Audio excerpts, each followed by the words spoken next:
আসসালামু আলাইকুম বন্ধুরা, কেমন আছেন সবাই? আমি এখন বলতে চাচ্ছি যে জ্বালানি তেল যদি আমাদের দেশে না আসে তাহলে আমাদের দেশ কোন কোন সমস্যার সম্মুখীন হবে এবং আমাদের জীবনযাত্রা কতটা ভয়াবহভাবে দুর্বিষহ হয়ে উঠবে এবং আমরা কতটা অচল হয়ে পড়ব।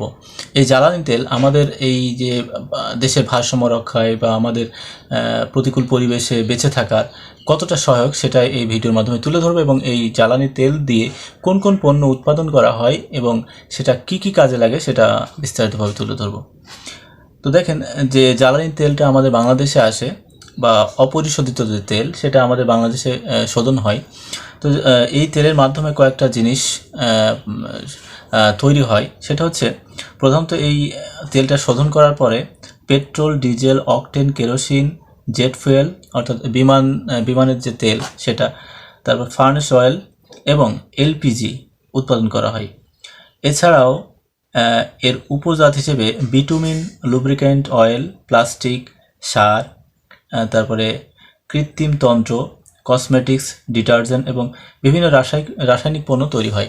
তাহলে দেখেন যে একটা জ্বালানি তেলের যে আপনার পরিশোধনের মাধ্যমে কতটা জিনিস তৈরি হচ্ছে।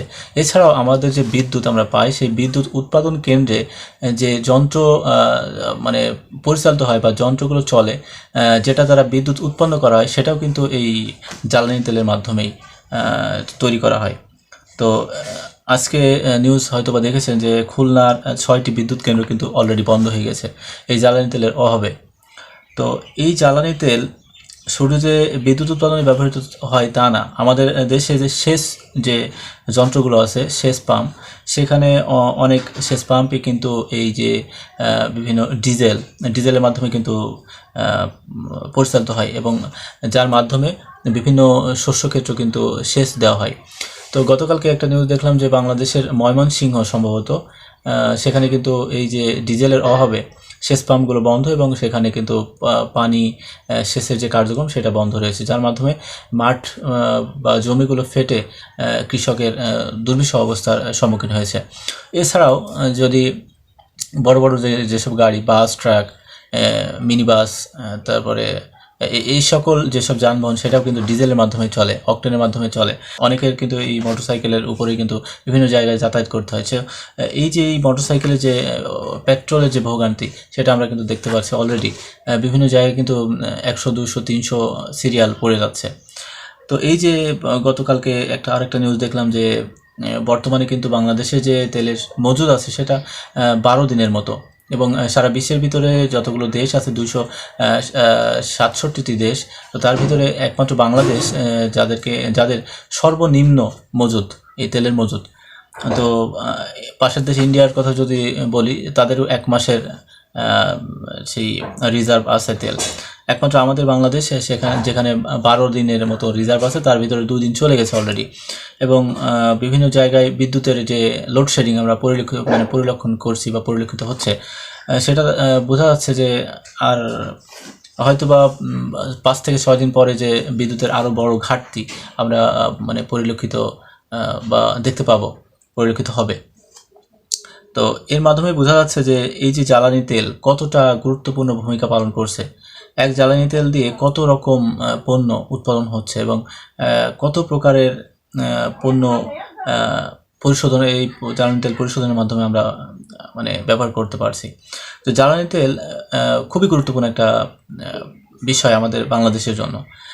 বিভিন্ন বড় বড় যে মিল কল কারখানাগুলো দেখছেন, এটাও কিন্তু এই জ্বালানি তেলের মাধ্যমেই পরিচালিত হয় এবং এই জ্বালানি তেলের সবচেয়ে অভাবে সবচেয়ে বড় ক্ষতিগ্রস্ত হবে যারা বিভিন্ন বড় বড় কোম্পানির ওনার বা যেখানে বিভিন্ন পণ্য উৎপাদন হয়, যেমন বস্ত্র শিল্প, তারপরে বড় বড় যে কোম্পানিগুলো যেখানে উৎপাদনমুখী বিভিন্ন পণ্য উৎপাদন হয়, সেখানে যদি ইলেকট্রিসিটি না থাকে তাহলে কিন্তু বাংলাদেশে বড় ধরনের একটা ব্যাহত হবে। বাংলাদেশ বড় ধরনের একটা বৈদেশিক মুদ্রা